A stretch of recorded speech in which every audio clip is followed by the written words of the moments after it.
Hi, I'm James, a self-taught filmmaker and animator, and I've been creating various films for years now. This video, containing behind the scenes of my projects on how to animate stop-motion films, will give you a more detailed glimpse. I use a tripod for the steadiness and a DSLR with the standard lens as my animation camera. Make sure to start the animation in a room without any sunlight and use the camera's manual setting and manual focus to avoid light flicker. You need a frame capture software to transfer pictures from camera to computer. Today feature films have been shot on smartphones, so don't rely on expensive equipment and use whatever's available. Stop motion doesn't cost much. It only needs creativity, discipline and persistence. I started with nothing but an old camera and freeware software. Even though I upgraded some stuff over the years, to be honest, I still work with really basic equipment. I like to limit myself and let my creativity guide me. The same applies to the material, which is all very basic. I use a key light for the characters and objects, a second light for the background, paper attached to the light as a dimmer, and sometimes 2 or 3 extra lights for diminishing shadows, and to reflect the white paper to brighten up the object.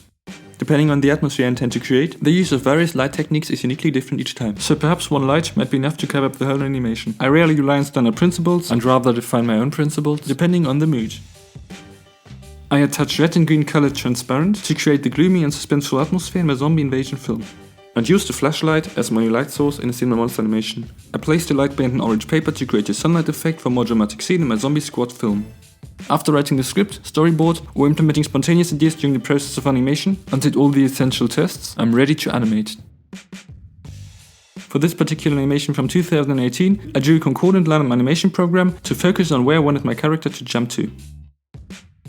I used a handheld wire to move the character into a jumping motion. To create the illusion of a jumping motion, I needed to remove the wire and therefore used photo editing software. In that program I had to create a separate layer with only the visible background. Mask out the wire attached to the character layer. What's also essential about masking is that you erase the shadows caused by the helping tools. People often ask me what frame rate I use, and to be honest, a higher frame rate doesn't really matter. For this animation I use 10 frames per second, but for my zombie films I use 15 to 24 FPS, for some action parts even 12 FPS.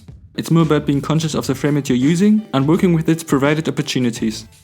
Each FPS gives you a different effect, and perhaps that choppy 10 frame effect will suit the style you intend to create. You can create cool animations with even 8 frames per second. Would you have guessed this was created with only 8 FPS?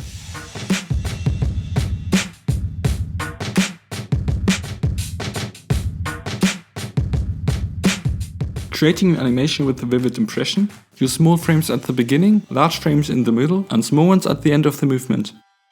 But again, it really depends on what you want to create.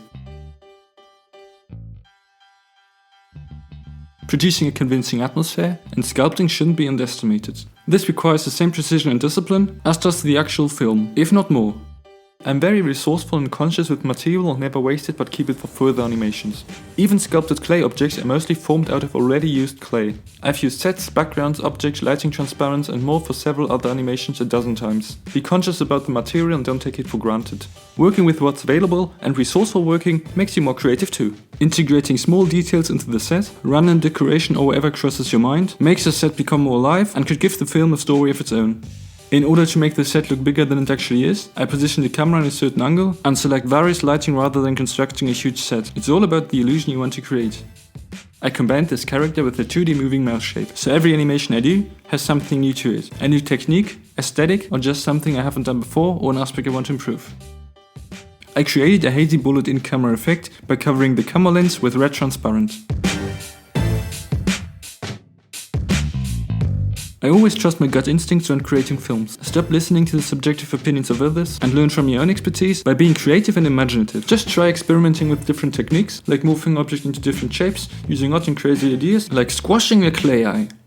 Simply creating films over the years and always integrating new techniques within them has taught me nearly everything I needed to know about filmmaking. But obviously the learning curve never ends. Be sure to subscribe, like, and let me know in the comments if you have any further questions. Thanks for watching.